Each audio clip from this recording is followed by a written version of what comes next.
Blev det frost der? Ja. Ja. Jeg prøvede at kaste det. Ja. Og så de kom. Pati yung tank namin na tubig, full tank to siya. Pero puno siya ng tubig, pero ano siya, nag-frozen. Yan o, tigas. Yeah? Yeah. Mama Sandel. Oh no. So, ito yung garden ni Mama Che today.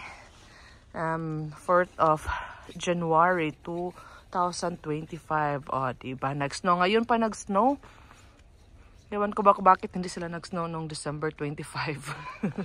So, ayan. Kahit na nag-snow ngayon dito. But, dahil January na, I will start sowing sa isang particular na seed for today.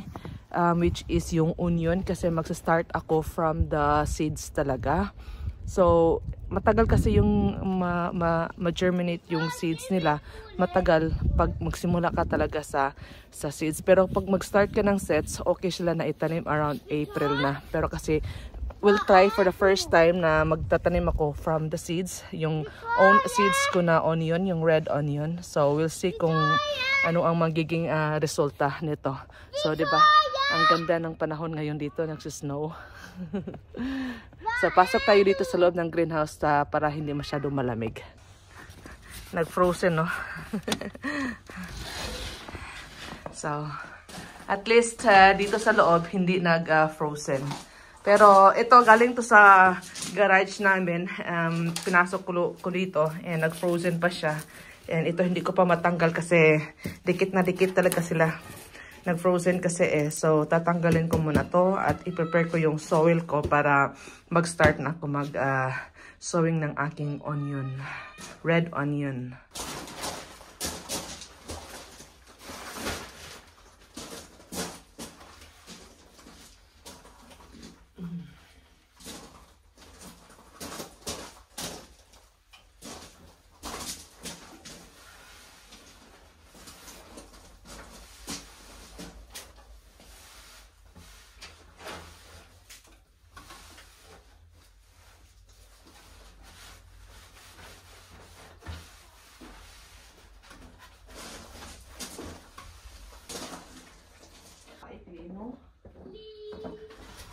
Skal du have en stor eller lille? En lille, så måske du kan prøve at finde der. Hvor der. Okay. Ja, er det her gulerod? Ja. Vil ikke den her? Det er ikke gulerod, det er spinat. Det er det her gulerod. Ja. Jeg kan tage en hænder af. Jeg ønsker på. Gå igen. Jeg tror, det her er Er det nok? ja. Ja. Det var nok gulerod. Og jeg kan ikke tage det her af.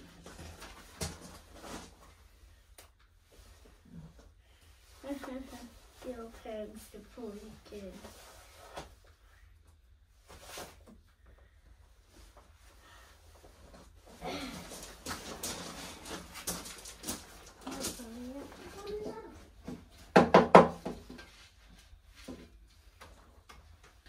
Mag-shift muna ako ng soil dito para yung magamit ko talaga is yung mga pinong-pino na ganito. Kasi yung mga seedling ko kasi, di ba maliliit yung mga seedling natin. So, ayan. Kasi pag hindi ko to i-shift, may tendency na mahalo siya ng mga malalaking kahoy, ganyan. So, ayan.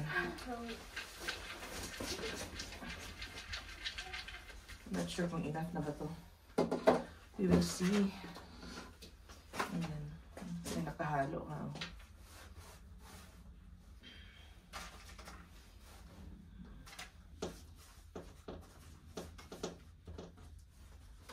Ito yung seeds ko. Own seeds ko. Nabasa. So, kailangan ko itong gamitin lahat. Oh my. So, dito ko na lahat itanim lahat yung aking onion. Pag medyo malaki-laki na sila, kaya pati sila ita-transplant. So, ayan. I-spread ko lang sila dito. Hindi ko alam kung mag-germinate to lahat kasi hindi ko try eh. So, hoping ako na mag-germinate to sila. So, madami na to. Tapos, ika-cover ko siya ulit ng soil ng mga 2 to 3 centimeter. Ayan. Kulang pa to siya.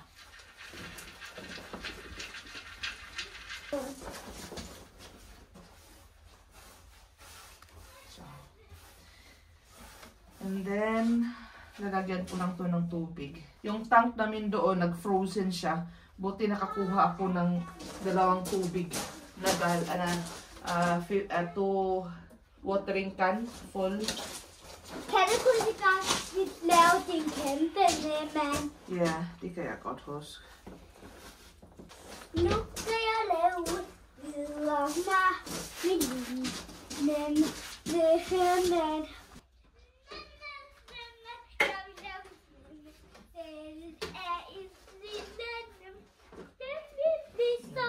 Nag-drop na sila ng tubig. So I think they have enough water na.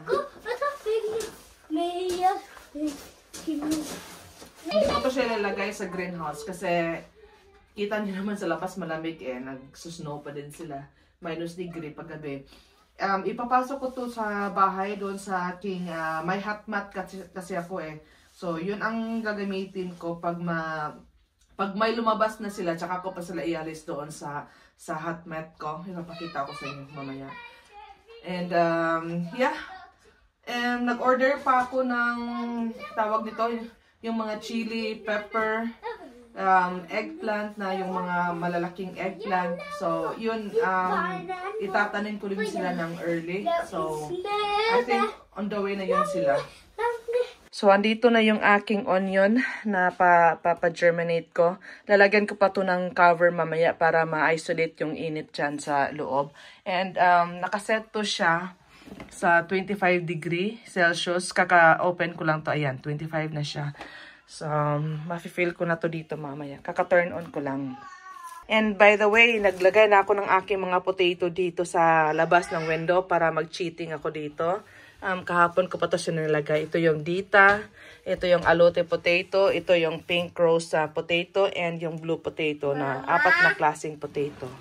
So, ayan. Later na ako magtanim sa chili, pepper, tsaka sa eggplant. Kasi sila yung talagang matatagal. Kailangan sila ng enough time na para mag-germinate. And on the way na sila, kaka-order ko pa lang the other day. So, yeah. We'll see you next time. Thank you for watching. Bye-bye.